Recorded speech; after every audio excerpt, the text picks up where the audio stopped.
Greetings, my name is Kerry and welcome back to my channel. So today I've got another tag video for you. So this is the Thank You Next book tag. I was tagged by Angelica, so I'll link her video down below. Can't remember who the original video was created by, but I'll find that and link that as well so you can go and check that out. So this is based on, I believe, based on the Ariana Grande song. It's a song that I actually really dislike. Not a particular fan of Ariana Grande. She has a lovely voice, but her diction is appalling. But anyway, I really liked these questions, so I thought I'd do the tag anyway, even though I dislike the song. And one thing I will say about the song is James Corden did a brilliant parody of it called Thank You Jeff about Jeff Goldblum, so that is well worth a watch. After you've watched this video, go and find that one. If I can find a link to it, I'll put that in the description as well, because it cracked me up. Anyway, let's get on with the tag. So the first question is, name a book that you said thank you next to, i.e. you DNF'd. So the most recent book that I DNF'd was Nevernight by Jay Kristoff. I started trying to read this in January. I know it's quite a polarising book. I know a lot of people that really love it, and I know quite a lot of people that DNF'd it as well. I think I probably will read it at some point. It was not the right time for me to be trying to read that book. It was too similar in theme to a book that I read at the end of last year that I really didn't enjoy, so I wasn't quite ready to attempt another book on that topic. I quite liked the style of writing. I know some people dislike the footnotes, but I quite enjoyed that. I suppose because I read quite a lot of non-fiction that I'm quite used to footnotes in books anyway. But yeah, I couldn't get into it at the time. At some point I probably will give it another go. I imagine once I get into it I will enjoy it, but yeah, at that time that wasn't for me. The next three questions are kind of linked, and it says you can answer the next three questions together or separately with different books. So I've chosen different books for each. The first of these questions is name a book that taught you love. The book that I've chosen for this is called Redeeming Love by Francine.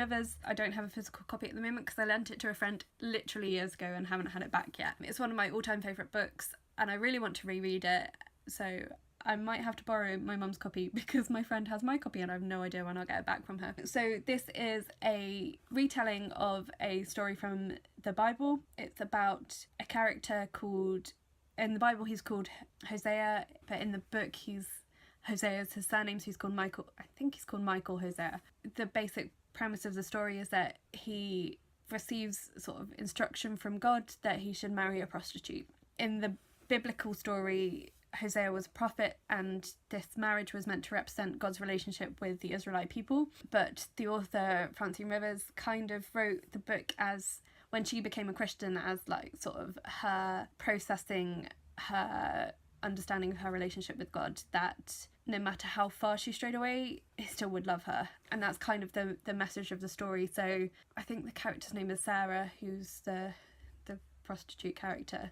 She doesn't understand why Michael wants to marry her, why he loves her, and she runs away. She keeps running away, and she has to learn to forgive herself for her past, and she has to learn how to accept the love that someone wants to offer her because she doesn't believe that she is lovable. The book was so powerful when I read it. I read it when I was an undergrad, so I mean it's about 10 years ago now, but I still remember that story so well, and I really, as I say, I really want to reread it. But at the time when I read it, like literally that Christmas, so many people got a copy of that book because I just really loved it, and it just really represented a kind of selfless, unconditional love that I think we all would love to experience. That book was a really powerful book that taught me about love. The next question is, name a book that taught you patience. So for this one I've picked A Memory of Light by Robert Jordan and Brandon Sanderson. I don't have this book anymore because I unhauled it, so this is the final book in the Wheel of Time series. I chose this for this question because it literally took me 6 months to read it and I didn't think I was ever going to get to the end of it. And like the series as a whole is, there are 14 books in the Wheel of Time series and each book is about 800-900 pages. It's epic fantasy, so that is a long-term commitment to a series, really. I just wanted to get to the end of it.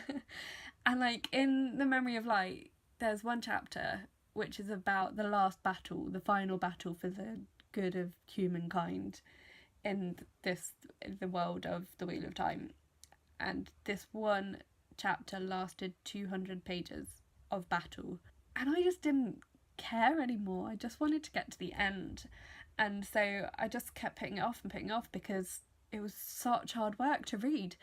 And I loved a lot of things about that series. When I unhauled it, someone commented that like they'd found it upsetting that I'd unhauled that series, and I'm like, okay, I know it's a really well loved series and I did enjoy it, but I'm not going to put myself through trying to read that much again. Like, I barely made it through that last book, and I was just so relieved that I finally got to the end of the series. It took me about 10 years to read the whole series, and I'm not gonna reread them. So yeah, so that book definitely taught me patience, because it was an endurance test to keep going with it. So the next question is, name a book that taught you pain, and for this I have chosen Muse of Nightmares by Laini Taylor. I've chosen this one because there were just so many heartrending scenes in this, and in Strange to Dream as well, in this duology. There were so many scenes that just really tugged at my emotions when I read it, and it's just so beautifully written that it's just really enveloping, atmospheric. Like, I really got sucked into this story and really felt for all the characters. There's a subplot in this book about two sisters called Nova and Cora, and their relationship was just so beautiful, and the things that happened to them, just like, I mean, it just made me really emotional reading this book, and I'd been going through quite a tough time when I read it anyway last autumn, so it just was the escapism that I needed, and in that sense it helped me process a lot of things that I was going through, because of dealing with the emotions of this helped me deal with my own emotions, if that makes any sense whatsoever. So yeah, so this book was just intense and beautiful and heartbreaking and wonderful all at the same time. So definitely taught me about. The next question is, name a book that you loved at the time of reading but in hindsight you do not like as much anymore, but in which you learned some other quality. So for this I've chosen something that maybe is a little bit controversial, but I don't know, I'm maybe not the only one that feels this way about this book, and that is Children of Blood and Bone by Tomi Adeyemi. So I read this book super quickly when I got it, and it did live up to the hype, so it received a lot of hype when it came out, and I did really enjoy it, and I read it really quickly and I loved it, and I gave it 5 stars, and I was so keen for the next one to come out and really excited to read more about this world, more about these characters. As time's gone on, so it's like 7-8 months ago now that I read it, and as I've thought back on the story, I was just really swept up in the hype and in the emotion of it. I would still say like it's a very good book and very enjoyable, but on reflection now I would maybe bump it down to 4 stars. I think there are a lot of really important themes in this book about power and oppression and race and society and how we treat other people. But I actually just finished another book this morning which deals with all those same issues, but I think in a slightly better way. And the book that I finished this morning I gave 4 stars to, and it made me think sort of actually maybe if I was rereading this it would probably only get 4 stars from me now. So I'm still going to carry on with the series, and I'm still looking forward to the next one coming out, and I want to know what happens. I think maybe there was a bit of overhype about this book. That's not to say it's not a very good book, and I did enjoy it and I still stand by that. On reflection, wasn't quite as good as I felt it was at the time. Does that make sense? Anyway, we're going with that. The next question is, name a book that you are currently talking to, i.e. have the hots for. So I think this just means what you're currently reading. The book that I'm currently reading and enjoying is The Outrun by Amy Liptrot. I started this a little while ago and I've sort of been reading it quite slowly and I haven't picked it up for about a week, so I'm hoping to get back into it this weekend. So this is Amy Liptrot's memoir of her experience of alcoholism and recovery, and her return to her childhood home of the Orkney Islands to help her get over her addiction to alcohol. It is beautifully written, it's very atmospheric. The first couple of chapters sort of flit between her description of her return to Orkney, reminiscences of her childhood and her battle as an adult with alcoholism.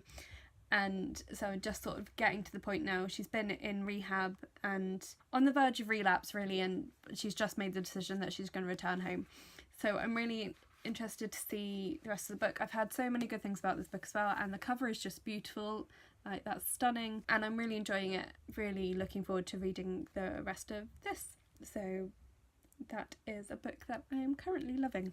And then the next question, the final question, is name a book that I feel like I can't read my writing, but I actually can. It's just the way that the question is phrased, which I'm guessing it's a lyric from the song. I've never paid that much attention. So it's name a book that going last, the book of you, the book that helped you love yourself a little bit more. So I'm like, let's just say this is a book that helped me come to terms with an aspect of my personality that I've been struggling with. I need to give a little bit of background to it. So the book is called Introverts in the Church by Adeyemi McHugh. Well, I'm a youth worker. At the moment I'm working for a charity in the UK called the Prince's Trust, which is a national well-known charity that helps young people find employment. But my background in youth work was actually working for a church. So my first youth work role was at a church, and then I took a break from that to study for my MA, and a couple of years ago was trying to get back into church youth work. I went to one interview at a church which was heavily geared towards extroverts. The whole thing was really intense with a lot of people around, and I found the whole experience really draining and really started questioning my purpose and my place as a youth worker, because there's kind of an unacknowledged assumption that church workers and specifically youth workers have to be extroverts, because church culture is very extroverted.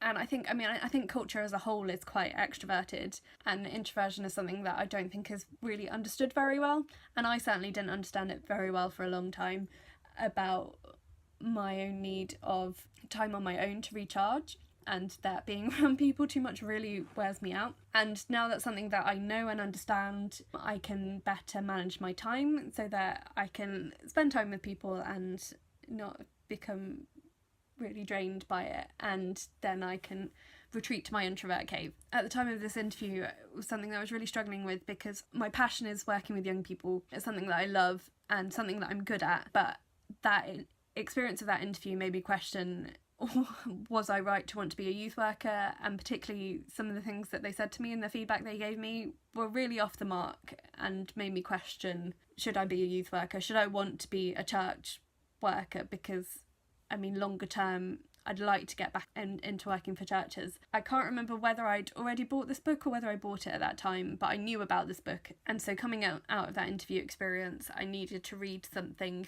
that would reaffirm those things for myself, that I am good at youth work and that there is a place for introverts in church work. And I remembered about this book, and I bought it and I read it, and it did exactly what I needed it to. It made me realise that actually we need all types of personalities, and introverts have strengths that extroverts don't. As a whole, we tend to be more reflective, we tend to be more pastoral in some respects. I'm generalising here, but there's some things that introverts do better than extroverts, and so that's why we need them to have roles in society, in youth work. Yeah, so this book really helped me at that time, and I really recommend it to anyone that is involved in church leadership or is an introvert that goes to church that has ever felt kind of a bit out of place. This just was really a cathartic read for me, and I really loved it. So that's a very deep answer to a question based on an Ariana Grande song, which it feels a little bit surreal. Anyway, so that's all the questions, and then all that's left to do is to tag people. So I don't think any of the people I'm tagging have already done this tag. Apologies if you have. I did have a little look at your channels to check. So the first person I'm tagging is Emily from Ink Not Blood, because she's tagged me in so much recently, so I wanted to tag her in something and share a bit of love. So her channel is fantastic. She's very witty, very humorous, and her videos always make me smile, so go check her out. So Emily, you're tagged. And then the other two people I'm tagging are people who are recent subscribers to my channel, so I just thought, by way of saying hi and welcome to my channel, I would tag them. So that is Ella from Universe of the Bookworm and Mia from Mia Rose Reads. So you guys are tagged. Please let me know when you've made this video so I can check out your answers. And anyone else that liked these questions and wants to make this video, you can say that I tagged you. And again, love to see your answers to these questions. So let me know in the comments down below what you thought of any of the books that I've mentioned, if you read them. Are you an introvert or an extrovert? I tend to feel that a lot of people on BookTube are introverts because it's easier to talk to a camera about books than to other people. I don't know, that's just the way I feel. Anyway, so chat to me in the comments if you are interested in personality types and that sort of thing, and let me know what you think about that. We're doing colourworks at work in a couple of weeks' time, which is another personality profiling thing, and I'm just really intrigued to see how the team that I now work with will range on that. Anyway, that's beside the point. So if you've done colourworks, let me know what your colour profile is, or talk about books, because this is BookTube. So please like this video if you liked it, please subscribe if you haven't, and you can follow me on social media too, so that information will always be in the description. And all that's left to say is thank you very much for watching, and I will talk to you again soon. Bye!